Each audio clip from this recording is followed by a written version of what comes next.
Hi, welcome back to this channel. आज के इस वीडियो में हम ये सीखेंगे कि हम कहाँ पे डू का यूज़ करते हैं और कहाँ पे डज का यूज़ करते हैं इंग्लिश लैंग्वेज में। अब यहाँ पे कुछ लाइंस देखिए। पहली लाइन है कि मैं अपना काम करता हूँ, ठीक। नेक्स्ट, वो अपना काम करती है, राइट। और नेक्स्ट, वो लोग अपना काम करते हैं। तो यहाँ पे क्या हो रहा है, इन लाइंस में आप देखो तो यहाँ पे सेंटेंस की एंड में त, ती और ते आ रहा है, राइट। तो ऐसे लाइंस जहाँ पे ता, ती और ते आते हैं अंत में, उन सेंटेंसेस को जब हम इंग्लिश में ट्रांसलेट करते हैं तो हम वहाँ पे डू और डज का यूज़ करते हैं। तो चलिए पहले हम ये देखते हैं कि डू का यूज़ हम कहाँ कहाँ करते हैं।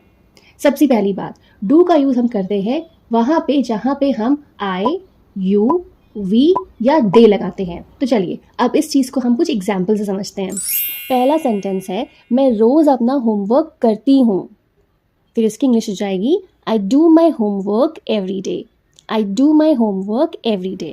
तो यहाँ पर मैं के लिए हमने आई वर्ड का यूज़ किया है और आई वर्ड के साथ हम डू लगाते हैं, राइट। तो ये बन जाएगा I do my homework every day, ठीक। नाउ नेक्स्ट एग्जाम्पल, अगर हमें किसी से ये पूछना हो क्या तुम किताबें पढ़ती हो, फिर उसकी इंग्लिश हो जाएगी, आप पूछोगे do you read books. Do you read books, क्या तुम किताबें पढ़ती हो। डू यू रीड बुक्स, इस तरीके से। तो यहाँ पे भी देखो आप, हमने यू के साथ डू का यूज किया है, राइट। और दूसरी इंपॉर्टेंट बात यह है कि आपने ध्यान दिया, हमने यहाँ पे डू को स्टार्टिंग में लगा दिया लाइन के, right. Do you read books, इस तरीके से। तो अगर हमें किसी से कोई क्वेश्चन पूछना होता है तो हम स्टार्टिंग में अगर डू लगा के पूछते हैं उस सेंटेंस में तो वो क्वेश्चन बन जाता है अपने आप। तो जब किसी से कोई क्वेश्चन पूछना होता है हमें, तो डू का हम यूज कहाँ करते हैं, सेंटेंस के स्टार्टिंग में करते हैं, ठीक है। यहां तक समझ में आया। अब नेक्स्ट देखिए, अगर हमें ये बोलना हो कि हम जंक फूड नहीं खाते हैं, फिर उसकी इंग्लिश हो जाएगी, आप बोलोगे we don't eat junk food. We don't eat junk food, हम जंक फूड नहीं खाते हैं। We don't eat junk food. तो इस तरह के सेंटेंसेस में जहाँ पे हम लोग नहीं लगा देते हैं तो वो सेंटेंस हमारा नेगेटिव सेंटेंस बन जाता है। और नेगेटिव सेंटेंस के लिए हम लोग डू के साथ नॉट भी लगाते हैं, डू नॉट, राइट। सो यहाँ पे हमने क्या किया है, डू नॉट को शॉर्ट करके लिखा है डोंट। तो चाहे आप डोंट बोलो या डू नॉट बोलो, दोनों ही सही है। और फिर हमारा सेंटेंस बन जाता है कि we do not eat junk food या we don't eat junk food. Done. Now next, वो तुम्हारी परवाह करते हैं।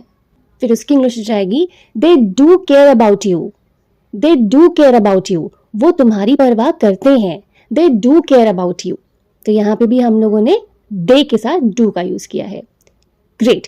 नाउ आई होप आपको यहाँ तक समझ में आ गया होगा कि डू का यूज हम लोग कैसे और कहाँ करते हैं, राइट। अब आगे बढ़ते हैं।